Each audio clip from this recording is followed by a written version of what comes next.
Hey guys, this is Michael here, and I'm bringing you the C2E2 Crown Championship of Cosplay 2014. Right now, what you're seeing are some of the contestants and some of my favorite ones from the actual competition. Right now, this is the Iron Patriot, which is pretty good. I just like the way this one came out. Right here is Hawk Girl, and she did an amazing job with her feather work that she did for the wings. This is actually the one from the Injustice game. I think this is a really good competition, and as Yaya Han said, that they actually did a prejudging, which is a very intensive, like I guess, inspection of all the costumes prior to actually going on stage. But I think it's a very important and key component to any cosplay competition because, of course, when you're on stage, you can hide certain things like your scenes not being well done or some of the materials you use. And I think a lot of people that were actually in the audience were upset about some of the winners of the competition because they thought that their cosplay was a lot better than some of the winners that actually did win. But having a prejudging, you probably get to see a lot more detail and a lot more up close of what happened. So I'm pretty sure the ones that did win probably had way better construction than the ones that didn't win. Even though some of the people that you would think, oh, this looks really awesome, like that dragon that was just shown, didn't win anything unfortunately. But I'm pretty sure he may have had some construction issues with his actual costume. And right now, this is Red Riding Hood, the warrior, which is actually the original, I guess, spin on the Red Riding Hood, which I thought was pretty cool, especially her chainsaw. I mean, not chainsaw. That's a Gatling gun. And right here, Faye D. Flowright, I thought her coat was amazing. God, the beadwork on that was so good. Some of the judges there was Project Runway All Star, Austin Scarlett, which is one of my favorite designers I've ever done on the show. Yaya Han, of course, legendary cosplayer herself, was actually there too. So I know them two especially were looking at a lot of detail work that was actually in there. And there was actually another two other judges. I mean, one of the people was from the Clone Wars. She does the voiceover for one of the characters, and another one was a college professor for costume design. So they had a lot of good people involved with judging the competition. So I feel like they probably had a better eye of what was going on as far as the intricate details, especially because like sitting in the back or sitting in the audience, you can't really see all the up close. Like here, Bumblebee, he actually took second place in the television and movies competition. But unfortunately, a lot of people were like, oh, he should have won first.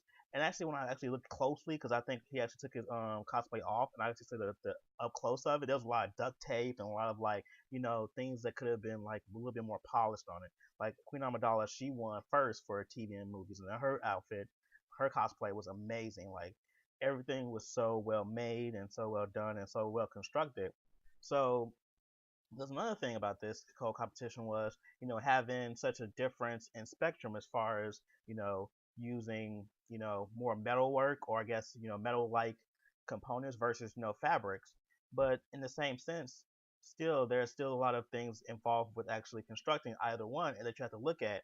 And I know it's probably hard to judge stuff like this as far as well, you're doing this big armored piece and she's doing this coat. I think both still take a lot of attention as far as making it. So I don't think that there should be, I guess you shouldn't have someone who does armor work should automatically win over someone who does fabric just because it's armor work.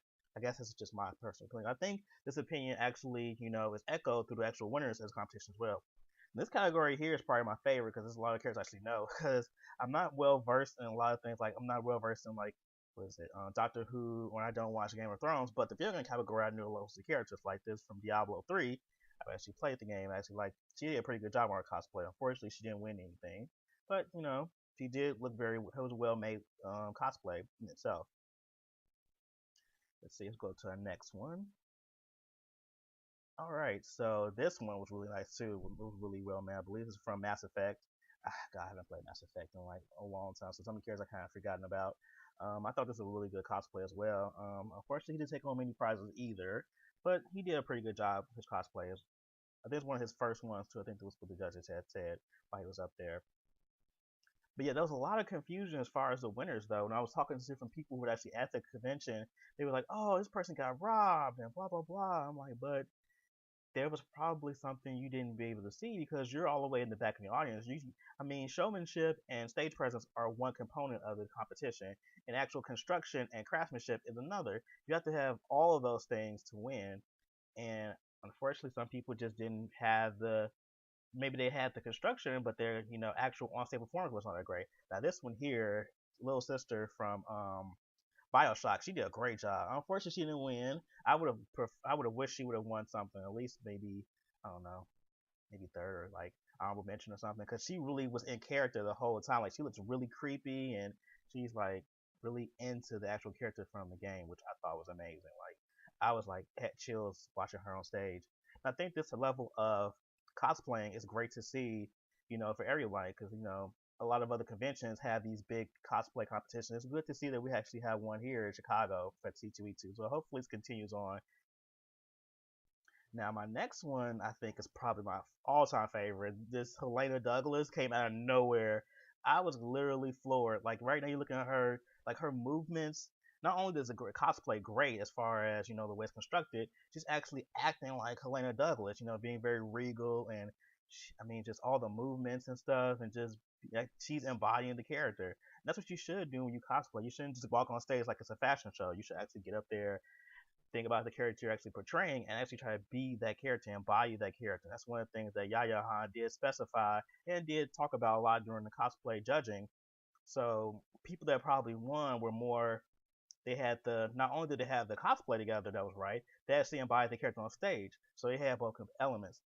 This Helena Douglas is still my favorite. I was so excited. I'm glad that she won third place. The other two that went before her were actually really good too. Like this Commander Shepard, the Fem Shep, she did amazing. Like she looked just like Fem Shep, just about. Like I couldn't think of anything else she probably could be. I think there's a scar on Fem Shep's right cheek. That's probably the only thing I could probably think of. Now this right here is Big Daddy Subject Delta. He actually won Best of Show and he won first place in the video game category, of course. So he had the construction. I mean, the details there. I mean, he did an amazing job. This was actually a really great show. So thank you for tuning in. I'm so happy to be a part of C2E2 for this year, and continue to go to our Facebook page at facebook.com/rushdownradio, and also check out our newly filmed website at rushdownradio.net. Thanks for tuning in. We'll see you next time.